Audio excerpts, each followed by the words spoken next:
в дясно, където е Христов. Сега центрира на Христов, излиза Владислав Стоянов, успява да боксира топката, продължава атаката на Ботев Пловдив и отново Христов има шанс да центрира. Забави се, все пак успя да изпрати топката в наказателното поле. Там е Феребори Доре, Владислав Стоянов. Ето подаването в наказателното поле. Няма как да бъде отсъдена Туспа за подобна интервенция. Роман Безек срещу двама, успява да се справи Безек, дясно Михаил Александров.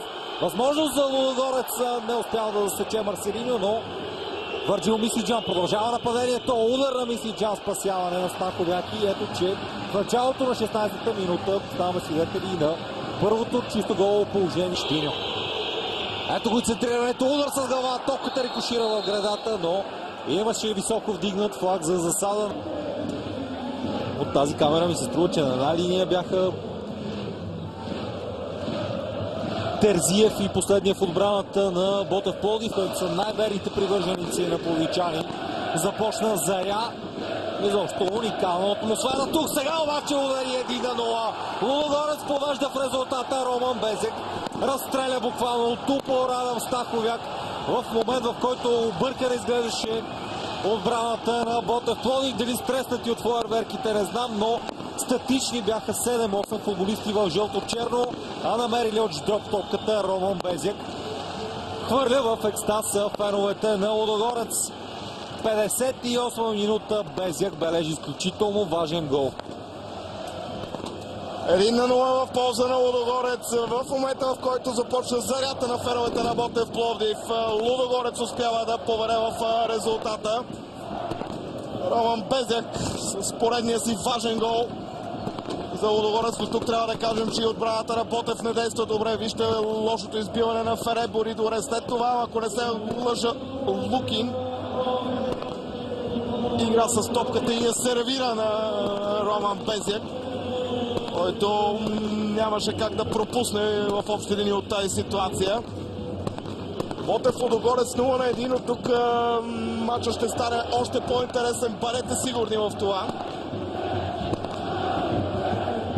Радостта на целият треньорски щаб на Лудогорец.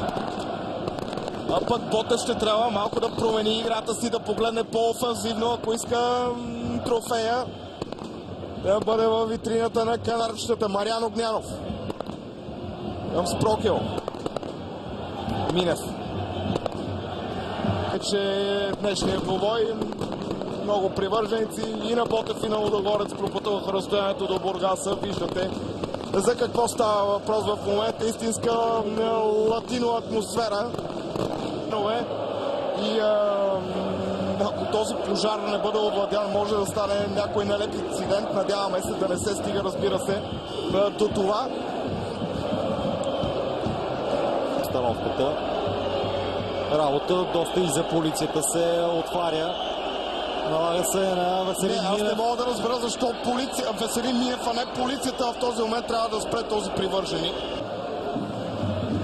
Виждаме, че на светлиното табло възстановиха минутата, в която бе прекратен сблъсъка между Ботев и Лудогорец.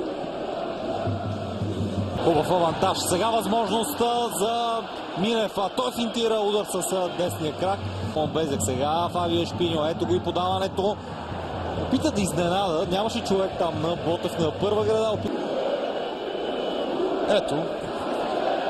Седалка полетяла към игралното поле. Минев центриране към Хамзан. Удар на Хамзан. Най-красивото положение създадено от Ботев Пловдив в този матч. Твърде индивидуална игра на Вандервиера. Роман Безек шанс за втори гол и да сложи крачка на този точка на спора. Роман Безек позабави се твърде много. Сдържаха нервите на Вандервиера. Ето, повторете, вижте как с бутоните влезна напред. Абсолютно професионален фал за червен картон и смятам няма кой да упрекне рефера в тази ситуация. Играта отново е спряна, защото няколко факли полетяха към терена. Неща феновете на Ботев в този момент обаче тръгват да нахлуват. Точно така, Стефане, предполагам, че вече се виждаме с картина. Положението на стадион Лазур в Бургас наистина става страшно. Покрай мен минават и полицаи. Сектора с феновете на Ботев Пловдив е на път съвсем да пропусти края на този двубой. И в крайна сметка не оцели точното изпълнение. Ето го последния съдийски сигнал в този момент. Лудогорец Разград е носител на Купата на България. Златен дубъл за Лудогорец Разград. Гола на Роман Безек в 58-та минута направи разликата в тази финална среща. Лудогорец Разград печели Купата на България.